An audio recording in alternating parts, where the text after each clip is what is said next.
요한복음 6장 47절부터 58절입니다. 진실로 진실로 너에게 이르노니 믿는 자는 영생을 가졌나니 내가 곧 생명의 떡이로라. 너희 조상들은 광야에서 만나를 먹었어도 죽었거니와 이는 하늘로서 내려오는 떡이니 사람으로 하여금 먹고 죽지 아니하게 하는 것이니라. 나는 하늘로서 내려온 산떡이니 사람이 이 떡을 먹으면 영생하리라. 나의 줄 떡은 곧 세상의 생명을 위한 내 살이로라 하시니라. 이러므로 유대인들이 서로 다투어 가로되 이 사람이 어찌 능히 제사를 우리에게 주어 먹게 하겠느냐. 예수께서 이르시되 내가 진실로 진실로 너에게 이르노니 인자의 살을 먹지 아니하고 인자의 피를 마시지 아니하면 너희 속에 생명이 없느니라. 내 살을 먹고 내 피를 마시는 자는 영생을 가졌고 마지막 날에 내가 그를 다시 살리리니 내 살은 참된 양식이요 내 피는 참된 음료로다. 내 살을 먹고 내 피를 마시는 자는 내 안에 거하고 나도 그 안에 거하나니. 살아계신 아버지께서 나를 보내심에 내가 아버지로 인하여 사는 것 같이 나를 먹는 그 사람도 나로 인하여 살리라. 이것은 하늘로서 내려온 떡이니 조상들이 먹고도 죽은 것과 같이 아니하여 이 떡을 먹는 자는 영원히 살리라. 아멘. 네, 성도 여러분 안녕하십니까? 안녕하세요. 네, 또 온라인으로 예배를 드리는 사랑하는 형제 자매들, 진리의 복음으로 거듭난 의인들 반갑습니다. 예, 또 처음 뵙는 분도 반갑습니다. 오늘 우리가 읽은 말씀은 정말 중요한 말씀입니다. 그런데 사실은 조금 어렵습니다. 실제로 예수님 제자들도 이 말씀을 들은 다음에 많이 떠나갔다. 그렇게 말씀이 어려워서 어떻게 믿겠냐고 많이 떠나갔다고 그 뒤에 기록되어 있습니다. 그러나 이 말씀은 아주 중요한 진리를 담고 있고 이것이 사람으로 하여금 영생에 이르는 비밀을 담고 있습니다. 이 우리가 읽은 오늘의 본문 요한복음 6장 47절에 진실로 진실로 너에게 이르노니 믿는 자는 영생을 가졌나니 했고 마지막 절에 58절에도 끝에 이 떡을 맞는 자는 영원히 살리라. 이 영생에 관한 말씀입니다. 그리고 우리가 예수님을 믿는 근본 목적이 영생입니다. 예수님 믿어서 뭐 이 땅에서 잘 먹고 잘 살고 소위 고 조모라는 분이 그렇게 전가의 보도처럼 휘둘렀던 네 영혼이 잘된 것 같이 네가 범사에 잘되고 강건하길 원한다 할 때 사실은 영혼이 잘되는 게 영생을 얻는 건데 그거는 제껴놓고 이 땅에서 범사에 잘되고 강건한 거 돈 잘 벌고 출세하고 건강하고 장수 아무것도 아닙니다. 여러분 그것은 다 지나가는 겁니다. 순식간에 지나가는 겁니다. 에어컨 좀 키시. 그래서 우리가 예수님을 믿는 근본적인 목적은 영생입니다. 우리 영생을 얻으려고 예수님을 믿는 것이다. 만약에 영생이 이 믿음의 지향, 믿음의 목적이 아니라면 그 믿음 잘못된 거예요. 뭐 이 땅에서 잘 먹고 잘 사고 평안하고 가족 화목하고 자녀들 출세하고 장수 건강한데 그거 뭐겠어요? 사람이 천하를 다 얻고도 자기 생명을 잃으면 아무 소용이 없다라고. 그때 생명이 영생입니다. 영원한 생명입니다. 성경이 말하는 것은 영원한 생명을 그리고 너희가 성경에서 영생을 얻은 줄 알고 성경을 상고하거니와 성경도 우리로 하여금 영생을 얻게 하려고 써주신 하나님의 사랑의 편지입니다. 그래서 우리는 하나님 말씀을 통해서 영생을 얻어야 되는데 영생은 누가 얻느냐? 죄 사함 받은 의인들만 얻는 겁니다. 죄가 있으면 천국 영생에 못 들어갑니다. 죄의 삭은 사망입니다. 그런데 이런 아주 단순하고 기초적인 질문 앞에 기독교인들이 서보지 않는 거예요. 그럼 과연 내가 천국 영생에 들어갈 수 있을까? 내가 마음에 죄가 있는데 내가 천국 영생을 누릴 수 있을까? 질문해 봐야 되면, 근데 죄가 있으면 죄의 삭은 사망이다. 그때 사망은 지옥을 말해요. 성경이 말하는 사망은, 말씀하는 사망은 둘째 사망, 곧 지옥입니다. 죄가 있으면 지옥 간다 이 뜻을 로마서 6장 23절에서 죄의 삭은 사망이다 이렇게 말씀한 거죠. 그러면 내가 지금 죄가 있다. 예수 믿고도 예수 십자가의 보혈로 내 모든 죄가 씻어졌다고 고백하지만은 죄는 있어요. 그래서 그게 사실이고 현실입니다. 정직해야 돼요, 하나님 앞에. 누가 하나님의 그 모든 은택을 누리냐면 정직한 자가 누립니다. 지금 죄가 있다면 나는 천국 영생을 얻은 자가 아니라는 사실을 알아야 됩니다. 그런데 오늘 우리 주님께서 영생을 얻는 길, 영생을 얻는 그 비밀을 말씀하시는 거예요. 그런데 영생을 얻는 비밀을 말씀하시면서 당신이 우선 생명의 떡이라고 그랬어요. 떡. 그 떡이라는 건 양식이라는 겁니다. 우리는 떡을 특별한 날만 먹지만 지금 여기 말씀에 쓴 떡은 양식이에요, 양식. 밥. 밥은 매일 먹잖아요. 그런데 예수님이 영생을 얻는 양식이다. 그러면서 그 하늘로서 내려온 떡에 대해서 그 백성들이 주변에 몰린 사람들이 물었어요. 그건 만나를 말하죠. 우리 조상들은 만나를 먹었다. 하늘로서 내려온 떡이. 그러나 예수님 너희 조상들은, 우리 조상들은 만나를 먹고도 죽었다. 다 죽었죠. 특히 광야에서 만나를 먹은 그 백성들은 애굽에서 나왔을 때 20세 이상은 다 죽었습니다. 그들이 믿지 아니하므로. 어쨌든 그것은 하나의 계시입니다. 만나는 바로 예수님이 하늘로서 내려온 떡이라는 것을 분명하게 가르쳐 주시기 위한 계시입니다.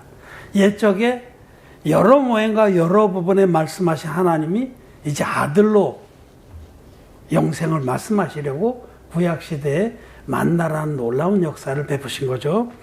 그러시면서 51절에 51, 52, 53절이 오늘 말씀을 나눌 핵심적인 세 귀절입니다. 나는 하늘로서 내려온 산 떡이니, 생명의 떡이라는 겁니다. Living bread. 생명의 떡이니 사람이 이 떡을 먹으면 영생하리라. 영생 또 나왔죠. 나의 줄떡은 곧 세상의 생명을 위한 나의 살이로라. 우리 주님이 살을 먼저 얘기하셨어요. 내 살이 너희들의 생명의 떡이다. 52절에 이러므로 유대인들이 서로 다투어 가로되 이 사람이 어찌 능히 제 살을 우리에게 주어 먹게 하겠느냐. 어려운 말씀이죠. 어려운 거예요. 육신의 생각으로는 이해할 수 없어요. 어떻게 우리가 사람의 살을 뜯어 먹겠어요. 특히 선지자인 줄 아는 그분의 살을. 53절에 예수께서 이르시되 내가 진실로 진실로 너에게 이르노니 인자의 살을 먹지 아니하고 인자의 피를 마시지 아니하면 너희 속에 생명이 없느니라. 영생의 영생. 이 생명은 영원한 생명을 말합니다. 자, 영원한 생명을 얻으려면 예수님의 살을 먹고 있으면 피를 마셔야 된다는 진리입니다. 진리. 아주 중요한 진리입니다. 그럼 예수님의 살을 먹는다는 것이 무슨 뜻인가? 이때 여러분 요한복음 6장은 예수님이 가버나움 건너편으로 건너가셔서 그 이방 땅이에요. 대가벌리 있는. 거기 가셔서 5,000명을 먹이신 놀라운 역사를 베푸신 후에요. 보리떡 5개하고 물고기 2마리로 5,000명을 먹이셨어요. 그래서 그 당시에 백성들이 크게 만족했습니다. 먹을 것이 없던 시대에 5,000명을 먹이고도 12광줄이나 남았어요. 백성들은 예수님을 붙잡아서 왕으로 세우려고 그래요. 이분을 왕으로 세우면 굶진 않겠다. 그런 분위기였어요. 근데 이제 그런 큰 역사가 있고 나서 그 큰 역사를 베푸신 뜻은 오늘의 이 진리를 가르치기 위한 거예요.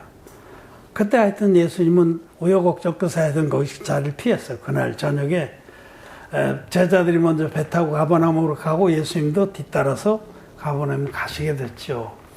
그 5천 명을 먹이신 놀라운 이적을 체험한 그 사람들이 육로로 해서 백길이 아니고 육로로 가버나움까지 따라왔어요. 왜냐하면 가버나움이 예수님의 사역의 본거지였었거든요. 거기 계실 거다 하고 다 따라왔어요. 그래서 가버나움이 일시적으로 인산인해를 이뤘을 겁니다. 요즘 BTS가 어느 도시에 가면 엄청난 인파가 모이듯이. 그래서 그 가버나움의 회당에서 하신 말씀이 이 말씀 끝까지 읽어보면, 자, 그런데 예수님이 5천 명을 먹인 후에 그 다음에 나는 생명의 떡이다 라시고 내 살을 먹고 내 피를 마신 자는 영생을 얻는다. 그래서 도대체 피를 마신다는 건 어느 정도 감이 오는데 이 살을 먹는다는 건 무슨 뜻인가? 이거에 대한 성경적인 해석, 정확한 해석. 성경은 성경으로 풀어야 됩니다, 여러분. 성경을 자기의 감으로 억지로나 부득이함으로 풀면은 망칩니다. 사도 베드로도 그것을 주의했죠. 우리 형제 바울도 이와 같이 썼으나 억지로 풀려 하지 마라. 새별이 떠오를 때까지 주의하는 것이 가하다. 성경은 성경으로 풀어야 돼요. 지금 내 살을 먹고 내 피를 마신 자는 영생을 얻는다. 이 말씀을 한 거는 언제나 유월절 때예요. 이게 요한복음 6장 앞부분에 보면 4절에 마침 유대인의 명절이 유월절이 갖고 온지라 그래 있죠. 유월절이 갖고 올 때에 주님은 보리떡 5개 물고기 2마리로 5천 명을 먹이신 놀라운 역사를 베풀고 나서 이 내 살을 먹고 내 피를 마시는 자는 영생을 얻는다는 이 놀라운 교훈을 하신 거죠. 비밀스러운 교훈을. 자, 유월절을 한번 생각해 봅시다. 유월절은 출애굽기 12장에 기록된 하나님의 규례입니다. 유월절에 이스라엘 백성들은 애굽의 종살이로부터 해방됐어요. 그래서 그것을 하나님께서 기념하게 하기 위해서 유월절 어린 양을 준비해 놨다가 14일 해거름에 잡아서 그 피를 이스라엘 백성이 사는 집에 문설주와 좌우인방에 바르고 그 고기는 불에 구워서 다 먹으라고 그랬어요. 2가지 나오죠. 그 고기, 살과 피가. 피만 바르고 양은 안 먹었어. 내다 버렸어. 유월절을 제대로 지낸 겁니까? 유월절을 제대로 지내지 못한 거예요. 6월이라는 거는 우리가 뭐 5월, 6월 한 그 6월이 아닙니다. 준이 아닙니다. 6월이라는 건 Passover, 넘어간다는 거예요. 사망에서 생명으로 넘어간다. 그래서 그 6월절 날에 이스라엘 백성들 자기 집 문에 설주는 이 좌우에 세운 기둥을 설주라고 그러고 위하고 아래에 지나간 나무는 인방이라고 그래요. 인방. 좌설주, 우설주, 상인방, 하인방 이러는 거예요. 그 옛날 목수들이 쓰는 용어로. 설주와 인방에 피칠갑을 하고 그 고기를 불에 구워서 머리와 내장과 정강이까지 다 먹으라고 그랬어요. 살만 먹는 게 아니에요. 사실은 다 먹어야 돼. 불에 구워서. 그게 하나님의 규례예요. 근데 피만 칠하고 고기는 내다 버렸어. 그건 불법입니다. 그건 유월절을 지내지 못한 거죠. 사망에서 생명으로 넘어가지 못한 겁니다. 죽음의 사자가 들어가서 죽입니다. 심판과 저주를 받는 거예요. 그 유월절 규례를 마음에 담고 이것을 봐. 예수님은 우리 구주 예수께서 유월절 어린 양이 되셨느니라 라고 고린도전서에 말씀하죠. 예수님 유월절 어린 양이세요. 예수님이 유월절 어린 양이 됐기 때문에 예수님의 살도 먹고 피도 마셔야 되는 겁니다. 하나라도 빼면 불법입니다. 하나님 앞에서 그것은 심판과 저주를 받습니다. 그러면 내 살을 먹고라는 이것. 구약시대에 애굽에서 빠져나올 때는 어린 양으로 계시해서 가르쳐 주신 장차 없을 메시아가 우리의 구원을 어떻게 이루실지를 그 살과 피로 우리에게 증거하셨거든요. 그 어린 양을 불에 구워서 하나도 빠짐없이 다 먹으라는 건 불은 성령을 계시합니다. 성령의 감동을 쫓아서 말씀이 사람이 되어 우리 가운데 오신 예수님을 다 믿어야 됩니다. 그게 다 먹는 거예요. 내장도 정강이도 머리 먹을 게 뭐가 있겠어요, 머리에. 근데도 머리까지도 손가락 넣어서 불어가지고 다 먹으라. 우리의 하나님 말씀 중에 우리가 믿기 힘들고 믿기 싫은 것들도 많이 있어요. 근데 성령이 감동을 주시면 기쁨으로 다 믿게 됩니다. 다 먹게 됩니다. 자, 그런데 중요한 건 뭐냐면 예수님은 하나님이십니다. 성자 하나님, 하나님의 외아들인 하나님이신데 그분이 때가 참에 하나님이 정하신 때에 전 인류를 죄에서 구원하려고 사람으로 오셨어요. 하나님이 사람이 되신 거예요. 하나님은 영이신데 영이라는 건 뭐예요? 보이지 않는 분이죠. 육이 아니고 영이에요. 원래 영이신데 창조주 하나님이신데 예수님이 창조주입니다. 만물이 그로 말미암아 지은 바 되었으되 그렇게 말씀하죠.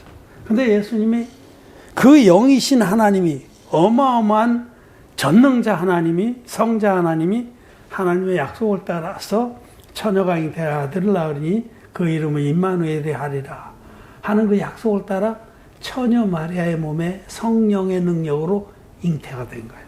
그래서 이 땅에 육신을 입고 오셨어요. 자, 하나님이 육신을 입고 오셨다.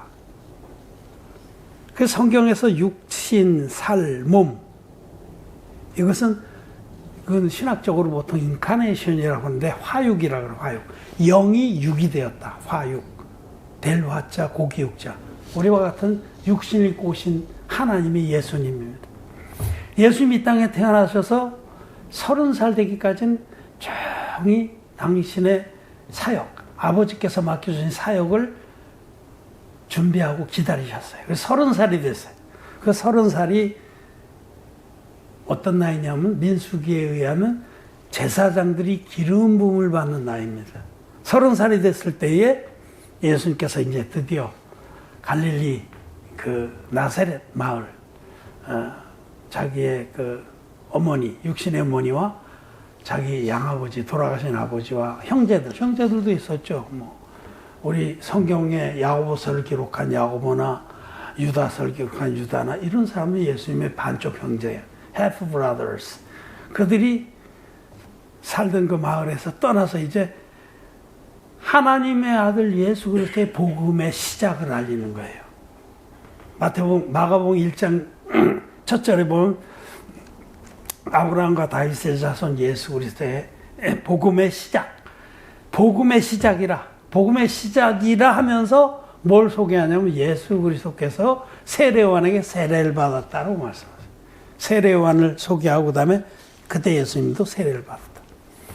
예수님이 받으신 세례가 복음의 시작입니다. 거기서부터 하나님은 전 인류를 죄에서 흰눈같이 구원하는 구원의 사역을 전개하시는 거예요. 자, 하나님이 왜 육신을 입고 오셨을까? 그거는 세례를 받기 위한 겁니다. 세례는 뭐냐면 세례준이가 세례받는 이 머리에 안수를 해서 물에 푹 잠궜다 꺼내는 거예요. 이 머리의 안수가 세례의 핵심이에요. 이렇게. 제가 그림을 하나 보여드릴게요. 자, 이렇게. 세례 요한이 예수님 머리에 안수해서 요단강에서 푹 잠궜다 꺼냈어요. 이거는 구약의 대속죄일 날에 대제사장 아론이 아사셀 염소에게 행한 안수하고 똑같은 겁니다. 그래서 레위기 16장에 있는 대속죄일의 제사를 가리켜 장차 오는 좋은 일의 그림자라고 히브리서는 소개하는 거죠. 히브리서 10장 1절에 해마다 늘 드리는 바 같은 제사는 장차 오는 좋은 일의 그림자다. 예고편이다. 이때에 대제사장 아론이 아사셀 염소에게 안수했을 때에 자기 홀로 안수했지만 이스라엘 백성 전체 1년 취재가 아사셀 염소에게 단번에 넘어간 겁니다. 그래서 이 아사셀 염소가 이스라엘 백성의 1년 취재를 짊어지고 광야에 버려져서 심판받고 죽은 거죠. 죄값을 치르고. 똑같은 거예요. 아론의 후손이고 전 인류의 대표자인 세례요한이 예수님을 만났습니다. 예수님께서 세례요한에게 나갔어요. 마태복음 3장에서는 세례요한이 예수님이 자기에게 다가오는 걸 보고 저분이구나. 저분이 바로 나를 보내서 물로 세례를 주라 하신 하나님 아버지의 아들이구나 깨닫고 급히 머리를 조아렸어요. 주여, 내가 당신에게 세례를 받아야 할 텐데 어찌하여 내게 오시나이까. 예수님께서 아주 준엄하게 명령했죠. 이제 허락하라. 이제 넌 내 머리에 안수를 해라. 그 안수로 내가 나의 머리에 힘주어 손으로 누르는 안수. 그걸 히브리어로는 그 원문을 보면은 힘주어 누르다 이렇게. 안수는 그냥 살짝 뭐 손 얹어 놓고 뭐 방언하고 그런 거 아닙니다. 체중을 실어서 힘주어 누른 겁니다. 그때 무슨 일이 일어났냐면 모든 의가 이루어졌다고 성경이 기록하고 있어요. 그 말은 세상의 모든 죄가 예수님께 단번에 넘어갔다는 뜻입니다. 이제 허락하라. 우리가 이와 같이 하여 모든 의를 이룬 것이 합당하니라 하신데 예, 요한이 허락하는지라. 마태복음 3장 15절. 예수님이 받으신 세례는 만일 예수님이 육신으로 임하지 않고 그냥 영으로 오셨다면 가능하겠어요? 불가능하겠어요? 불가능한 겁니다. 우리가 똑같이 육신으로 오셨기 때문에 하나님의 어린 양이 돼서 세례를 통해서 세상 죄를 짊어질 수가 있었던 겁니다. 그래서 요한복음 1장 29절에서 세례 요한은 이튿날이라는 것은 세례를 베푼 이튿날 말이에요. 우리 지금 요한복음 펴놓고 있으니까 봅시다. 요한복음 1장 29절에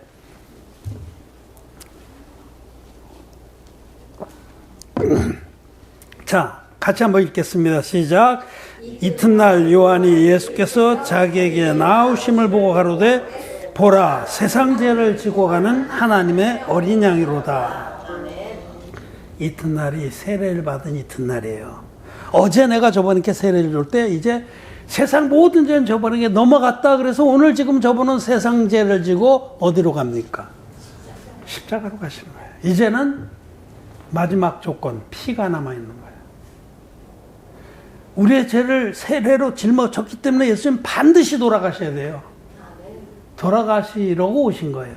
세례가 없으면 예수님 십자가도 무의미한 겁니다. 나하고 아무 상관이 없어요. 예수님 세례 받으실 때 저와 여러분의 모든 죄, 아담에서 세상 종말까지 에드가 예수님께 넘어갔기 때문에 예수님은 돌아가셔야 돼요. 그래서 예수님 십자가에 못 박히셔서 마지막으로 크게 외치셨어요. 다 이루었다. 다 이루었다고 크게 외치시고 돌아가셨다. 셋째 날에 부활하신 겁니다. 6시간 동안 흘린 피로 세례로 짊어진 저와 여러분의 모든 죄화물을 예수님 깨끗이 도말하신 겁니다. 너희 죄가 종 같을지라도 눈과 같이 휘어질 것이요 진홍 같을지라도 양털같이 되리라 하신 말씀을 예수님은 육신을 입고 오셨기 때문에 완전하게 합법적으로 성취하신 겁니다. 우리를 위하여 베푸실 그 큰 역사, 그게 바로 예수님이 육체를 입고 오셨기 때문에 받으신 세례와 십자가에서 흘리신 피로 우리 죄를 실질적으로 없애주신 겁니다. 예수님은 그냥 이론적으로 그렇다고 치자. 니들이 나를 믿는다니까 참 가상하다. 죄는 있지만 의롭다고 불러줄게. 그거 교리입니다, 교리. 그거 칭의교리라고 그래. 칭의교리는 거짓말이에요. 칭의 그럴 때 칭자는 부를 칭자거든요. 죄는 있지만 너희들이 내 보혈의 능력을 믿는다고 하니까 참 가상하다. 내가 의롭다고 불러줄게, 여러분. 그거 가짜입니다. 제가 군대 생활할 때 이등병이 이 짝대기 하나입니다. 많은 사람들이 이등병이 두 개인지 알지만 하나가 이등병이고 두 개가 일등병인데 이등병 때는 휴가를 안 보내줘요. 내가 저 전방에 있었는데 근데 나는 이등병 때 휴가를 받았어요. 그때 그 무슨 특별한 뭐 계기가 있어서 아무튼. 근데 선배들이 야 짝대기 하나 달고 가면 저 헌병들이 뭐 거시기 하니까 2개 달고 가라. 그래서 2개 달고 나왔어요. 그거를 그때 뭐라고 하냐면 마이가리 일병이라고 했어요. 일본 말이 섞인 것 같아요. 마이가리. 실제는 이병이야. 아직 일병 되려면 한 2달 더 있어야 되는데 근데 2병인데 1병 2개짜리를 달고 나왔다 간 적 있어요. 그거나 똑같아요. 가짜입니다. 의롭다고 불러주는 건 그런 하나님은 안 계십니다. 하나님은 죄가 있으면 죄인, 믿음으로 하나님의 은혜로 죄가 흰눈같이 씻어진 그런 자라야 의인입니다. 근데 여기 이 하나님이 우리를 의롭게 그 하나님의 아들이 이루신 그 놀라운 구원의 사역을 믿음으로 흰눈같이 죄사함을 받은 그런 의인들을 가르쳐서 믿음으로 의롭다 하심을 얻은 자 되었느니라. 문장이 좀 어렵긴 해도 예수 그리스도께서 물과 피로, 요단강물의 세례와 십자가의 피로 우리의 모든 죄를 태어나서부터 아직 짓지도 않은 죄까지 죽을 때까지 세상 종말의 사람들이 지을 때까지도 아담에서 세상 끝까지 이 세상 죄는 아담에서 세상 끝까지의 죄를 다 말합니다. 보라, 세상 죄를 지고 가는 하나님의 어린 양으로 깨끗이 완벽하게 영원토록 없애주셨습니다. 이것이 복음입니다. 복음은 피로만 이루어진 게 아니라 세례와 십자가로 이루어졌다고 성경은 아주 누누이 말씀합니다. 그래서 사도 베드로도 물은 베드로전서 3장 21절에 물은 예수 그리스도의 부활하심으로 말미암아 이제 너희를 구원하는 편이 곧 세례라. 물이 세례입니다. 요단강물에서 예수님 받으신 세례가 구원의 표입니다. 이 믿음이 없으면 구원 못 받습니다. 죄가 안 사라집니다. 아무리 고백하고 금식하고 뭐 몸부림을 치고 뭐 죄를 낱낱이 적어서 모닥불에 태우고 별 희한한 짓거리를 자해도 절대 죄는 그렇게 없어지지 않습니다. 피 흘림이 없음즉 사함이 없느니라. 예수님이 세례로 우리의 모든 죄를 다 가져갔습니까? 안 가져갔습니까? 가져갔습니다. 그리고 십자가에서 다이로타 하기까지 흘리신 피로 모든 죄를 깨끗이 도말했습니까? 안 했습니까? 값을 지불하고 없애주셨어요. 그 거룩한 보혈로. 그래서 예수님이 행하신 그 진리, 행하신 업적, 과업을 믿음으로 우리는 마음의 할례를 받는 거예요. 할례는 마음의 알지니, 마음의 죄가 뚝 끊어져 나간 역사는 이 두 가지를 다 믿어야 되는 거예요. 예수님의 세례와 예수님의 십자가의 보혈. 그래서 예수님의 세례는 만약에 예수님이 살을 입지 않고 육신을 입지 않고 이 땅에 오셨다고 하면 어디다 세례를 베풀겠어요? 세례요한이 어디다 베풀겠어요? 야, 지금 느낌이 오는데 예수라는 영이 하나님의 아들이 이 근처에 오신 것 같은데 여기도 아니고 어디다 세례를 베풀겠어요? 영이면은.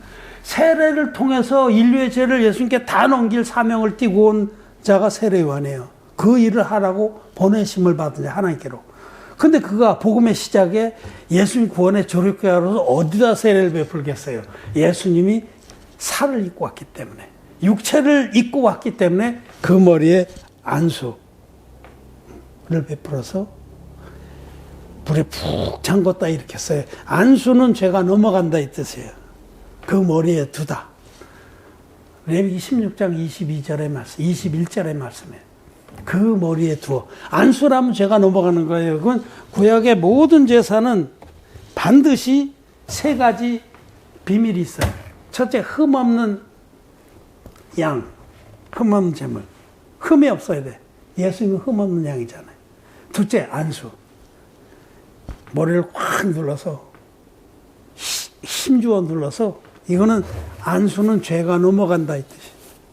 셋째로는 이 양의 목을 끊어서 피로써 죄값을 치우고 죄사함 받는. 이 세 가지는 성경이 처음부터 일률적으로 계속 계시록까지, 창세기에서 계시록까지 우리에게 가르쳐 주신 진리예요. 세 가지. 흠없는 제물, 안수와 피 흘림. 예수님은 하나님의 어린 양이 흠이 없어요. 죄를 알지도 못하신 분이에요.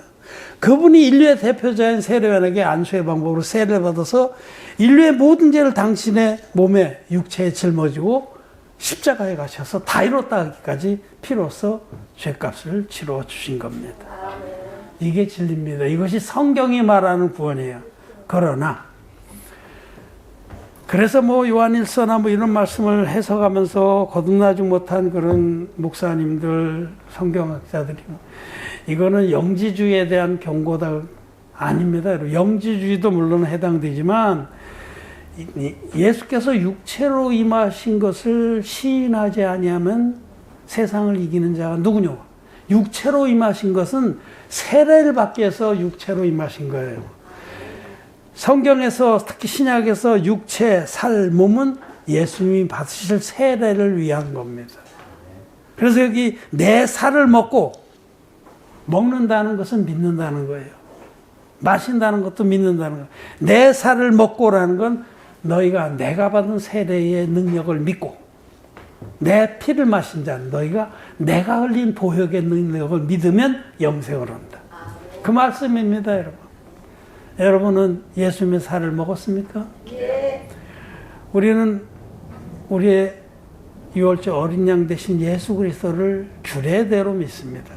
마치 유월절 어린 양의 피만 바르고 고기를 먹지 아니한 자는 이스라엘 백성이 끊어진 것처럼 우리는 예수님이 세례로 육체를 입고 오셔서 살을 입고 오셔서 세례를 받으심으로 우리의 죄를 다 짊어지고 십자가에 가셔서 다 이뤘다 하기까지 시원하게 우리를 죄에서 구원해 주신 이 진리를 믿습니다. 내 살을 먹고 내 피를 마시는 자는 영생을 얻습니다. 그런데 살은 죽어라고 안 먹는 사람들이 많습니다. 그냥 피만 주구장창 마시는 거예요. 여러분, 살을 먹지 않고 피만 마시면 영생을 얻겠습니까? 영생 못 얻죠. 실제로 정직하게 대답해 보세요. 그렇게 저도 믿었었어요, 오랫동안. 제가 이 진리를 깨닫고 믿은 게 40살 때쯤 한 35년 전인데 그때까지 저는 피만 마셨어요. 죄가 있었어요. 괴로웠어요. 무던히 금식도 하고 뭐 희생도 하고 뭔가 다 해도 죄는 절대로 마음의 가죽에서 떠나질 않았어요. 그런데 예수님의 살을 먹고 그 피를 마셨더니 죄가 흰눈같이 사라진 겁니다. 내 공로는 눈꼽만치도 못할 것이 없이 오직 예수님이 행하신 일만 믿어서 죄사함 받고 하나님 앞에 의인이 되고 거듭났다는 것은 죄인이 의인되는 역사예요. 진리의 복음 믿어서 주님의 살을 먹고 그 피를 마셔서 죄사함 받고 의인이 되는 역사가 바로 거듭나는 겁니다. 정말 오늘도 많은 사람들이 예수님 살을 먹는 것이 무슨 뜻인지 몰라요. 그리고 이를 꽉 닫고 우리 아소리가 참 애기들이 뭘 먹이려고 그러면 약을 먹이려고 하면 악을 쓰고 안 먹으려고 하는데 오늘날 기독교인들 예수 믿고도 여전히 죄가 있는 기독교인들 지옥 갑니다. 죄석은 사망입니다. 예수님께서 우리 죄인들을 의롭게 하려고 이 땅에 오셨는데 만약에 예수 믿고도 그대로 죄인이라면 예수께서 우리를 죄를 짓게 하는 자냐? 그럴 수 없느니라. 골로새서에 있는 말씀이에요. 그럴 수 없느니라. 갈라디아서지. 예수님이 우리를 의인 만들어 주러 오신 거예요. 오직 믿음으로. 그런데 이 비밀을 모르기 때문에 소경된 그들이 소경이 소경을 인도하면 둘 다 구덩이에 빠져 멸망합니다. 거듭나지 못한 목사들이 이 비밀을 모르기 때문에 여기 성경에 이렇게 명백히 반복적으로 여러 번 쓰고 계시지만 이 살을 먹는다는 뜻을 모르는 거예요. 그냥 피만 주구장창 마시는 거예요. 무슨 드라큘라입니까? 저주를 받습니다. 심판을 받습니다. 결코 영생에 이르지 못합니다. 그들은 하나님 말씀을 정면으로 대적하는 자들이에요. 하나님 말씀은 내가 지금까지 배워온 거 또 믿어왔던 거하고 다르네. 야, 그게 좀 이당은 아닌가? 그런 의심이 들지라도 말씀을 보세요. 말씀을 보시면 말씀이 그러하구나. 유월절 피만 바르고 고기는 안 먹으면 이건 불법이듯이 예수님 세례를 빼놓고 십자가 피만 믿으면 이것도 불법이구나 라고 분명히 깨닫고 돌이켜야 됩니다. 그리고 예수님이 우리를 모든 죄에서 구원해서 의인되게 하고 영생을 얻게 하기 위해서 오신 분인데 그럼 예수님이 실패자란 말입니까? 예수 믿기 전에도 죄인이고 예수 시커 믿은 지금도 죄인이면 예수님 실패자죠? 아무것도 한 게 없잖아요. 당신이 나한테 해준 게 뭐가 있어요? 예수님 밟는 겁니다, 그거는. 그래서 우리는 예수님의 세례가 제거된, 탈락된 다른 복음, 그 복음을 벗어나야 됩니다. 그리고 성경들의 복음을 믿어야 됩니다. 누가 뭐라고 그래도 이러면 우리는 이런 편견이 있어요. 다수의 편견인데 많은 사람이 믿는 것이 옳다. 아닙니다. 예수님 반대로 말씀하셨어요. 생명을 잃은 문은 좁고 그 길이 협잡해서 찾는 이가 적다. 반대로만 가려고 그래. 예수님하고 아주 원수지기를 작정했나. 진리의 복음은 이런 겁니다. 요한일서 5장 8절에 성령과 물과 피가 합하여 하나니라. 증거하는 이가 셋이니 성령과 물과 피라. 성령은 예수님이 하나님의 아들이라고 증거합니다. 요한일서 5장 5절의 말씀이에요. 예수께서 하나님의 아들이심을 믿는 자가 아니면 세상을 이기는 자가 누구냐? 예수는 하나님의 아들입니다. 맞습니까? 안 맞습니까? 맞습니다. 맞죠? 이 물은 성령과 물과 피의 증거가 다 있는 게 이 셋이 합하여 하나니라. 이게 온전한 복음인데 이 앞바퀴 물은 예수님이 요단강에서 받으신 세례예요. 사도 베드로가 증거했듯이 물은 예수 그리스도께서 부활하심으로 말미암아 이제 너희를 구원하는 편이 곧 세례라. 예수님 세례. 이 세례로 인류의 모든 죄가 예수님께 단번에 넘어갔습니다. 피는 십자가에서 흘리신 도열입니다. 다 이루었다 하기까지 피로서 세례 때 짊어지신 모든 죄를 깨끗이 갚아주신 겁니다. 그러나 사단 마귀는 교묘하게 오랫동안 일을 해서 앞바퀴를 띄워버렸어요. 세례? 그거는 그냥 우리가 예수 믿는 표로 물에서 받는 거야. 큰 의미가 없어. 제세례파 그런 건 강조하지만 아무것도 아니야. 세례가 빠진 복음은 다른 복음입니다, 여러분. 이거는 피만 마시고 고기는 먹지 않겠다라고 고집을 부리는 겁니다. 이런 자들은 저주를 받습니다. 하나님 앞에 분명합니다. 그래서 피만 마시는 자는 솔직히 확증이 없어요. 우리 안에 확신이 없습니다. 왜냐하면 기록된 말씀으로 내 죄가 확실히 깨끗이 주님의 은혜로 씻어졌다는 확신이 있을 수가 없어요. 말씀이 증거가 없기 때문에. 그냥 그럴 것이다. 구렁이 담 넘어가도 하는 것입니다. 예, 저는 참 안타깝습니다. 제발 많은 기독교인들이 하나님 말씀을 믿길 바랍니다. 그리고 죄가 있어도 천국 가는지 스스로 물어보길 바랍니다. 내 살을 먹고 내 피를 마신 자는 영생을 얻었다라고 말씀하신 뜻이 무엇인지를 탐구하기를 바랍니다. 여러분은 예수님의 살을 먹고 피를 마셨습니까? 예. 우리는 말씀대로 예수님의 살을 먹고 피를 마셨습니다. 우리 구주 예수께서 6월절 어린 양이 되셨습니다. 말씀을 마쳤습니다.